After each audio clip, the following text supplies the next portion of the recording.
Bismillahirrahmanirrahim. Assalamualaikum warahmatullahi wabarakatuh. Alhamdulillahirrabbilalamin. Wassalatu wassalamu ala rasulillah.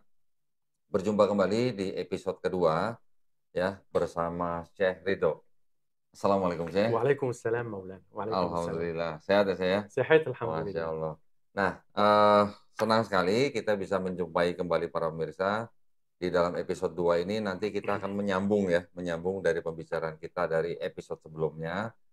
Alhamdulillah episode 1 kita sudah melihat Syekh Ridho begitu bersemangat Ya. menjelaskan tentang definisi agama ya. Nah, saya sampai takut mau bertanya sama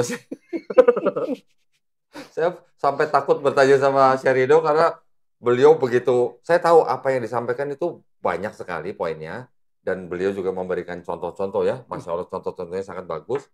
Saya juga sebenarnya ingin memberikan beberapa contoh juga sih. Bagus. Mengenai ketika saya mengatakan bahwa Nabi Muhammad SAW itu bukan orang atau istilahnya pribadi yang sedang mencari jabatan untuk diri sendiri. Iya.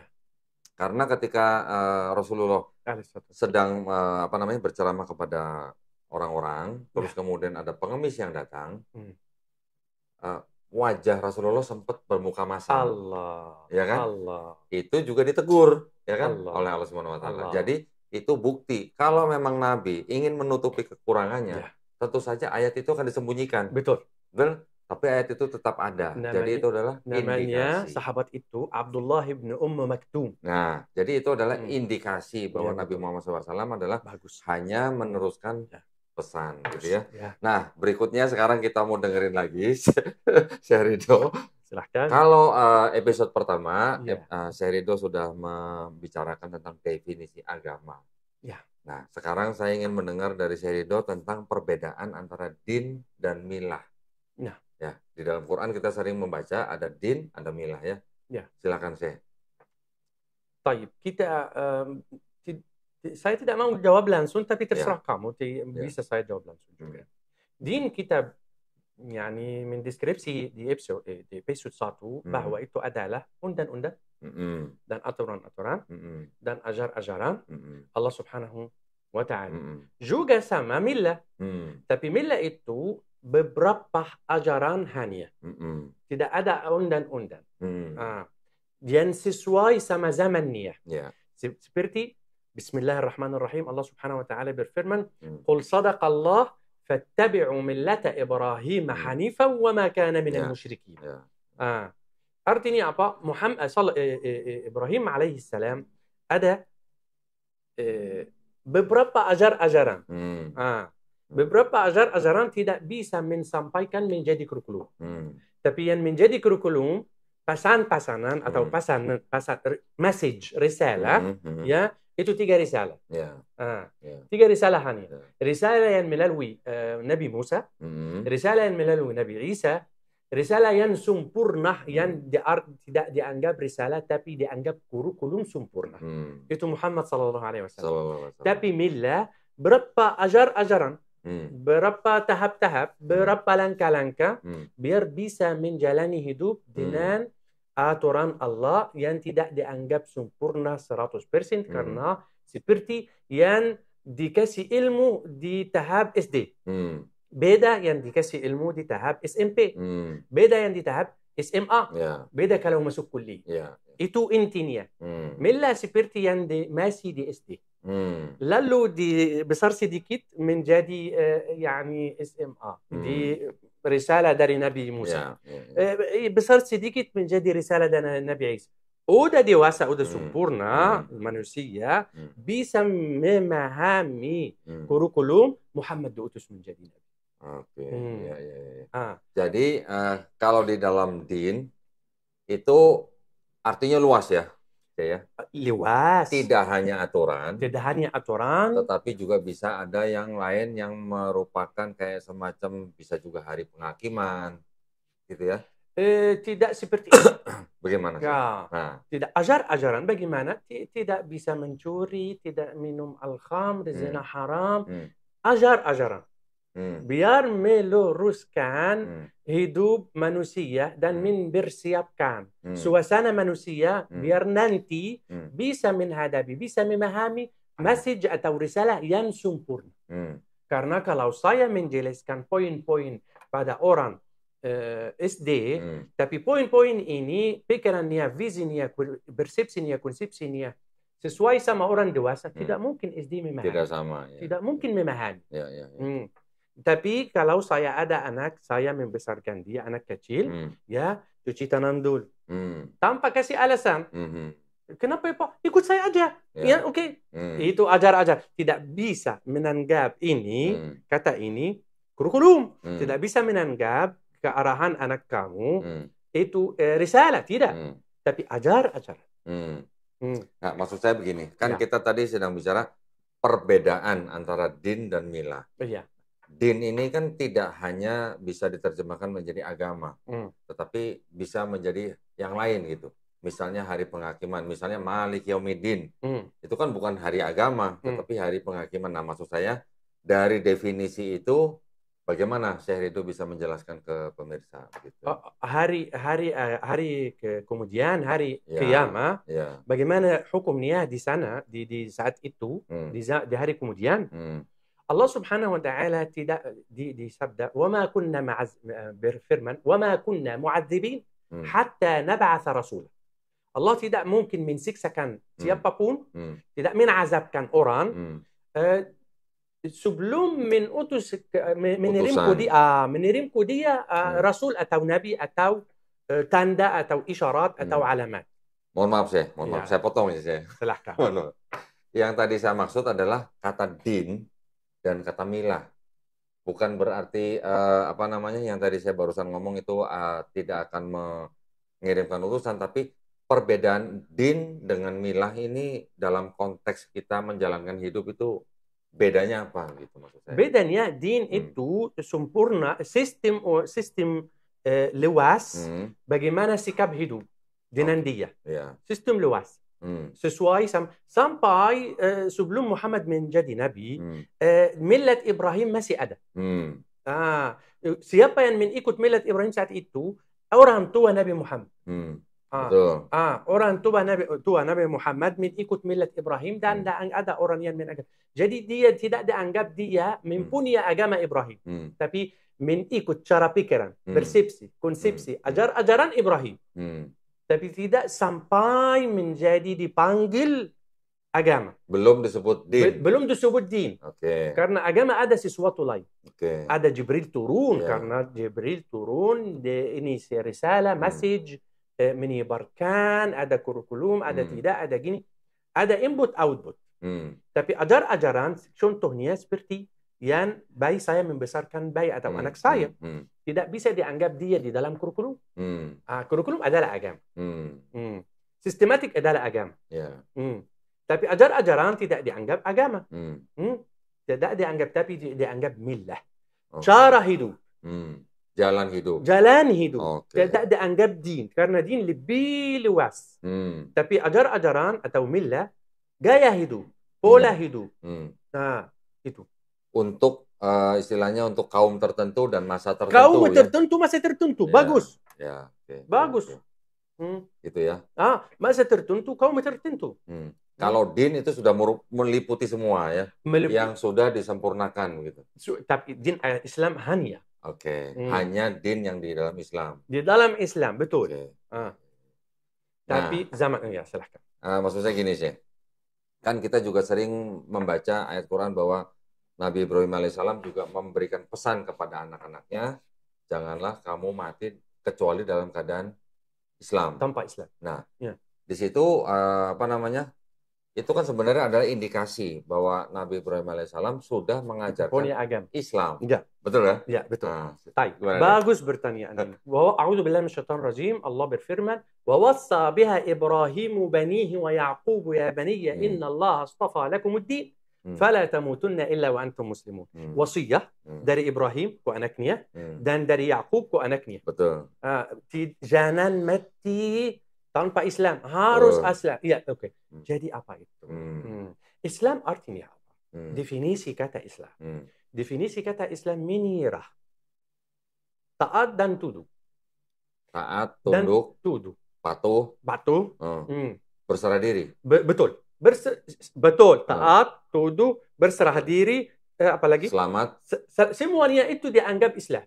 Damai. Okay. Semuanya itu definisi Islam dikabulkan. Islam termasuk arti dan keinginan kata Islam. Tapi semua orang yang diutus di zamannya Nabi, kalau dia ikut semuanya definisi itu, tuduh, patah, serah, salam, damai, kalau dia dianggap apa? Islam. Karena bukan Islam artinya agama Muhammad. Bukan. Isa dia mempunyai agama Islam. Musa mempunyai agama Islam. Wa wassa biha Ibrahim banihi wa Yaqub. Yaqub itu siapa? Yaqub itu Nabi Ishaq. Ayah Israel. Ayah kaum Israel itu Yaqub. Dia menasihati anaknya jangan mati tanpa Islam. Islam zaman itu apa? Atau pada umum. Islam pada umum menyerah, tuduh, batu, berserah diri ya. Berserah diri kepada Allah untuk apa? Untuk ajar-ajaran di zamannya. Nah, begini sih. Ini kan ada semacam kayak perbedaan persepsi ya, antara kita sebagai Muslim dengan orang yang di luar Islam. Kalau kita klaim atau Quran klaim bahwa Nabi Ibrahim alaihissalam, Nabi Yakub alaihissalam memberikan pesan kepada anak-anaknya jangan kamu mati kecuali dalam keadaan Islam atau sebagai orang Muslim, orang yang di luar Islam mengatakan bahwa Islam itu kan baru ada di abad ke-7. Bagaimana mungkin kamu mengatakan Nabi Ibrahim, Nabi Yakub mereka orang Islam? Bagaimana sih? Bagaimana kita mengatakan bahwa Nabi Ibrahim Islam? Karena kata definisi Islam. Karena yang membuat lubang besar antara atau gap di antara saya dan orang yang tidak memahami definisi itu bahasa. Bahasa Arab, Islam ada arti. Islam artinya apa? Kalau di zaman Ibrahim ada ajar-ajaran yang menuduh, yang patuh, yang taat, ajar-ajaran zaman Ibrahim dianggap apa? Muslim. Ini masalah bahasa nih ya. Bahasa. Tetapi kan kita juga harus bisa memberikan pemahaman kepada orang yang di luar Islam bahwa yang dimaksud dengan Nabi Ibrahim, Nabi Yakub dan nabi-nabi semuanya yang merupakan orang-orang Islam atau Muslim itu kan karena akidahnya. Belum syariat yang diturunkan dengan Quran pada saat Nabi Muhammad SAW kan. Jadi mau di dalam abad ke-7 yang diturunkan Quran, yang disebut dengan Islam, itu kan hanya dilihat dari sisi institusinya saja. Tetapi ke belakangnya semua akidahnya, ya, akidah atau keyakinannya, teologis, mereka semua adalah orang-orang Muslim gitu. Iya begitu kan? Betul. Ya betul, kan? Betul semuanya orang Muslim di sisi akidah. Betul, bahkan sampai Nabi Adam alaihissalam kan. Nah, begitu maksud saya. Tapi yang beda sistem ajar undan yang sesuai sama zaman dan tahapnya. Contohnya SD, SMP, SMA. Bisa saya belajar kalau saya mengajar bahasa Inggris, tatanya yang SMA sama tatanya di SMP. Tapi yang beda apa? Yang beda kosakata. Biar menangkap kosakatanya. Betul. Ini sama. Tatanya Islam satu. Aqidah. Artinya tata. Betul. Sama. Tapi yang beda apa? Kosakatanya. Yang apa? Yang hukum-hukum, yang ajar-ajaran, yang ini. Sesuai sama sini, tidak sesuai sama sini. Jadi kalau menurut saya, dan juga berdasarkan Quran, berarti agama Islam yang sekarang kita ikuti, yang kita sekarang jalankan, itu agama baru atau bukan? Oh, agama baru? Enggak. Bukan. Jadi agama baru maksudnya apa? Maksudnya baru timbul di abad ke-7 begitu. Setelah diturunkan Quran. Abad ke-7? Oh, mana bukti mereka yang bilang gini? Yang menuduh bahwa dia baru di abad 7. Kenapa? Karena abad 7 Islam atau abad 7 berdasarkan Al-Quran yang sudah diturunkan di abad ke-7 begitu. Maksudnya dimuncul pada abad 7 miladi atau hijri? Masehi. Dia al-Islam Muhammad diutus abad 7 betul, abad 6. Abad 6 dia dilahir abad 5, diutus abad 6 hampir. Jadi itu Islam kita dia muncul abad 6 betul. Ya betul. Jadi apa masalahnya? secara institusi baru bisa dikatakan agama Islam muncul di abad ke-7. Ya kan? Kan Quran diturunkan kira-kira 609 610 Masehi. Betul kan? Itu kan abad 7 namanya. Betul. Secara institusi baru disebut Islam lahir baru di abad ke-7. Tetapi kan tadi seperti kita bilang bahwa di dalam Islam ini kalau bisa dibilang abad ke-7 berarti itu agama baru. Berarti sebelum-sebelumnya belum ada Islam. Ya. Nah, itu masuk pertanyaan saya. Ya, mereka tidak paham cara pendidikan pada umum. Cara pendidikan di seluruh dunia bagaimana? Harus anak saya masuk TK. 2 tahun TK. Dia memahami apa di dalam TK. Bagaimana dia bersepsi-konsepsi harus masuk di kelas dan duduk. Dan ikut gurunya. Kedua, tahap yang SD. Harus dia dikasih wajib homework di rumah. Dan gini-gini. Maksud saya apa? Sampai kuliah. Ada yang berubah? Tidak. Sistem pendidikan. Al-Islam dari Adam sampai Muhammad, sistem pendidikan. Ajarannya satu. Akidahnya satu. Sama. Pesannya sama juga. Sama. Yang beda itu, yang beda apa? Syariatnya. Iya. Cara hubungannya. Nah, jadi begini sih. Ya, silahkan. Masih banyak memang misconception. Ya, jadi kalau orang-orang di luar Islam menganggap Islam itu agama baru karena baru timbul di abad ke-7. Tetapi mereka tidak paham bedanya akidah dan syariat. Betul. Ya. Betul. Artinya, kalau kita melihat dari sisi akidah, semua nabi-nabi sebelum Nabi Muhammad SAW, bahkan dimulai dari Nabi Adam AS, semuanya Muslim. Betul. Muslim adalah orang yang berislam. Betul. Secara syariat, betul, syariat yang sudah diturunkan kepada Nabi Musa AS, Nabi Daud AS, Nabi Isa AS, disempurnakan pada zaman Nabi Muhammad SAW, itu secara institusi atau secara syariat. Gitu ya, saya? Iya, benar. Mohon maaf, jadi saya banyak ngomong jadi ini. Harusnya sih yang ngomong. Dia lupa. Ini saya ingin meluruskan, Syekh. Silahkan. Karena mungkin Syekh di Mesir, sama kita di Indonesia, pandangan orang-orang di luar Islam mungkin berbeda. Ya, boleh. Ya, betul. Jadi kita bertukar pikiran berdasarkan dari latar belakang kita. Gitu ya. La ilaha illallah. Kita ini karena gini. Kita berdua di episode ini biar pemirsa memahami tukar pikiran, adat istiadat, orang Arab, orang Asia. Ya, wajib. Ya, silahkan. Baik. Kalau begitu sebelum saya tutup, saya ingin mungkin Syekh Ridho bisa meringkas yang tadi pertama topik yang kita bahas. Din dan milah. Silakan deh. Mungkin pendek saja gitu. Ya, din pada umum itu ajaran Tuhan dan undang-undang Allah Subhanahu wa taala. Tapi milah cara hidup, gaya hidup. Bagaimana saya menjalani hidup saya? Biar menyesuaikan suasana zaman itu. Hanya. Baik, jadi hanya untuk kaum tertentu dan masa tertentu ya. Masa tertentu, betul. Tetapi kan Nabi Muhammad SAW kan tetap istilahnya diperintahkan untuk mengikuti milah Ibrahim yang hanif gitu. Milah Ibrahim yang hanif dasar tidak dirubah. Ya. Apakah Ibrahim menyuruh umatnya di zamannya berzina? Tidak. Satu. Oke, berarti kalau begitu milah itu adalah sesuatu yang belum dibungkus dengan risalah begitu ya? Belum dibungkus dengan risalah. Betul. Ya, karena dia manusia saat itu di tahap apa? Di tahap SD. Oke, alhamdulillah saya paham.